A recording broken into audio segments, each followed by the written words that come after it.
Two accidents happen on the same Tuesday, 4,000 miles apart. In Cologne, a guy named Lars is riding his bike to get bread, clips a pedestrian at a crosswalk, and the woman goes down hard, breaks her wrist. In Columbus, a guy named Kyle is riding his bike to get coffee, clips a pedestrian at a crosswalk, and the guy goes down hard, breaks his wrist. Same accident, same injury, same panic in the chest when you realize you just hurt a stranger. Lars calls his insurance company that night. They handle the medical bills, the lost wages, even the woman's pain and suffering claim, and Lars pays nothing out of pocket beyond a policy that costs him about the price of 2 coffees a month.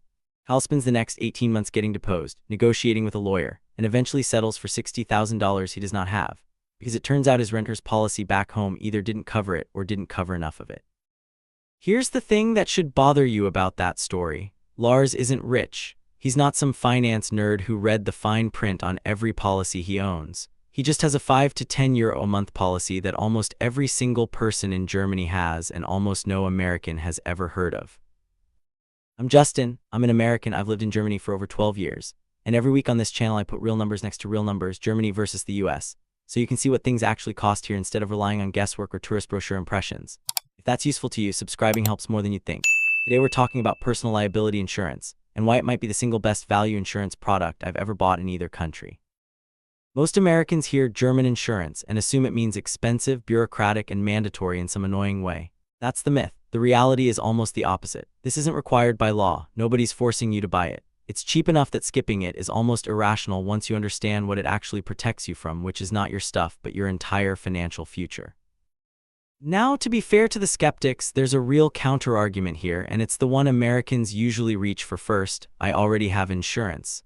My renter's policy covers liability. My homeowner's policy covers liability.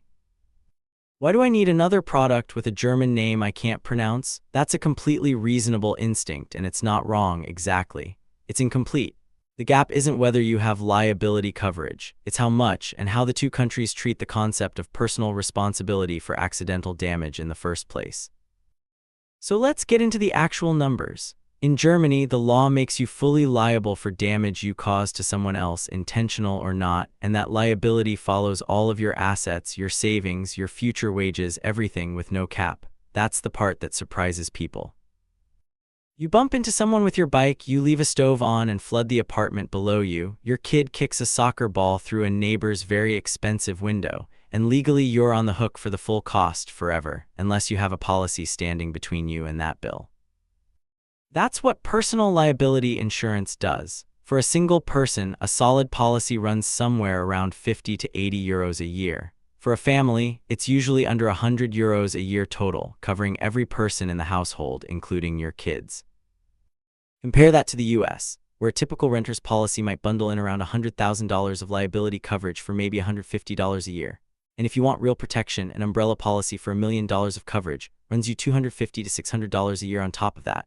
And even then, most Americans have never actually bought one. It's an add-on nobody thinks about until the moment they desperately need it. In Germany, the norm isn't $100,000 of coverage.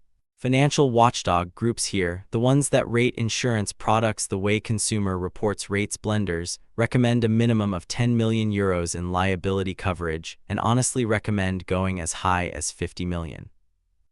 That number sounds absurd until you remember what it's actually pricing in.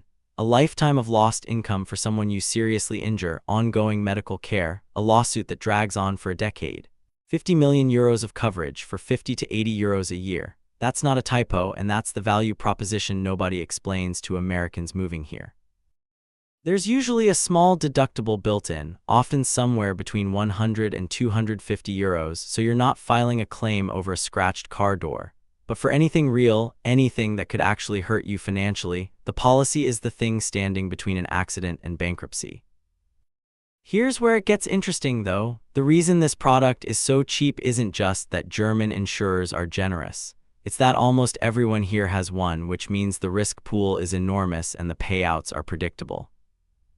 In the US, liability coverage is scattered and inconsistent. Some people have great umbrella policies. Most people have nothing beyond a bare minimum renter's limit, which makes the whole system harder to price and honestly harder to rely on if you're the one who gets hurt. The German approach isn't just cheaper for the person buying it. It's a completely different cultural assumption about who absorbs the cost when ordinary life goes wrong. If you're actually settling in here and want to compare policies instead of just picking the first one a German friend recommends, The fastest way to do it without wading through insurance jargon in a second language is through a comparison platform built for exactly this. I'll drop a link below to the one I'd actually recommend for finding and setting up a policy like this as a foreigner. So back to Lars and Kyle. Lars's 5 to 10 euros a month didn't just save him money, it saved him from spending his late 20s negotiating a settlement instead of living his life. Kyle's accident cost him $60,000 specifically because the coverage he assumed he had wasn't actually built for a claim that size. Same bike, same crosswalk, same broken wrist. The only difference was which side of the Atlantic decided, as a matter of policy, that this kind of protection should be universal and cheap instead of optional and expensive. If you're living in Germany or moving here, here's what I'd actually do. First, get personal liability insurance within your first few weeks. Don't wait, because the day you need it is never a day you saw coming. Second, look for at least 10 million euros in coverage, ideally higher, and don't let price be the deciding factor since the difference between a 5 million and 50 million euro policy is usually just a few euros a year. Third, if you have kids, make sure they're explicitly covered under the family policy, since liability for a child's accidents can work differently depending on their age. And fourth, if you're American and still relying on a US-based umbrella policy while living abroad, check whether it actually applies here, because a lot of them don't. Lars never thinks about his policy. That's kind of the point. It sits in the background costing him less than his Netflix subscription, waiting for the one day out of 10 years he actually needs it. Kyle thinks about his accident all the time because he's still paying it off. That's the price of Germany when you look at what a country decides should be affordable versus what it lets you gamble on. If you want more of these real cost comparisons, subscribe, and I'll see you in the next one.